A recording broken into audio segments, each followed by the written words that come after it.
শীতকালে একদম ঘুম থেকে তাড়াতাড়ি উঠতে ইচ্ছা করে না। তাড়াতাড়ি তো আমি কোনোদিনই উঠতাম না, তো এখনও উঠতে উঠতে আমার 9টাই বেজে গেছে। তো যাই হোক, তারপর ব্রাশ ট্রাশ করে ফ্রেশ হয়ে রান্না করে চলে আসলাম। এখানে আজকে আমাদের শনিবার, আজকে আমরা মাছ মাংস কিছুই খাই না, আজকে এগুলোই খাওয়া হবে। তো আগের দিন আমি সবজিগুলো সব বানিয়ে রেখেছিলাম।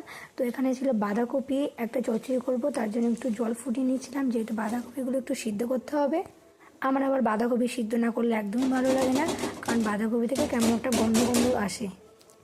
তো যাই হোক, এখানে একটু ঝটপট করে কাজ করার চেষ্টা করছি, কারণ সকালে ভাত করব না, সকালে করব রুটি।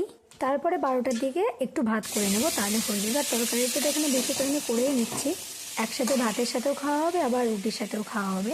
তো যাই হোক, এখানে বাঁধাকপির চচ্চড়ি করবো একটা, আর এখানে আলু কুমড়ো আর কিছু সবজি দিয়ে একটা তরকারি করব। আর এখানে শ্বশুরমশাইয়ের জন্য একটু চা করছি। তো তোমাদের কি সকালে উঠে সবার চা খাওয়া হলো? আমি অ্যাকচুয়ালি চা খাই না, আমাদের বাড়িতে আমার বাবা একাই খায়। এখানে আজকে একটু আমি রুটি বানাবো অন্য স্টাইলে। আমি রুটি করতে পারি না, তো আমার রুটি করার পরেক্ষণে রুটি শক্ত হয়ে যায়, এই জন্য আমি একটু ফোন দেখে রুটি করা শিখলাম আর কি। দেখলাম যে জল ফুটিয়ে তার মধ্যে আটা দিয়ে, আটাগুলো একটুখানি জাল দিলে নাকি ভালো নরম হয়। তো সেটাই আর কি দেখি আজকে কেমন হয় রুটিটা এইভাবে বানিয়ে। এইভাবে আমি বেসিক্যালি কোনোদিন বানাইনি, তো আজকে ফার্স্ট টাইম বানাচ্ছি। সত্যি কথাটা বলেই দিই, আমার তো খাওয়া হয়ে গেছে, তো আমি ভয়েস ওভারটা খাওয়ার পরেই দিচ্ছি। সত্যি বলতে রুটিগুলো খুব নরম হয়েছিল। আমি এখন ভয়েস দিচ্ছি 3টের সময়, তো এখনও রুটি একটা আছে, সেটাও খুব নরম আছে। তো যাই হোক, এখানে রান্নাবান্না প্রায় কমপ্লিট হয়ে গেছে।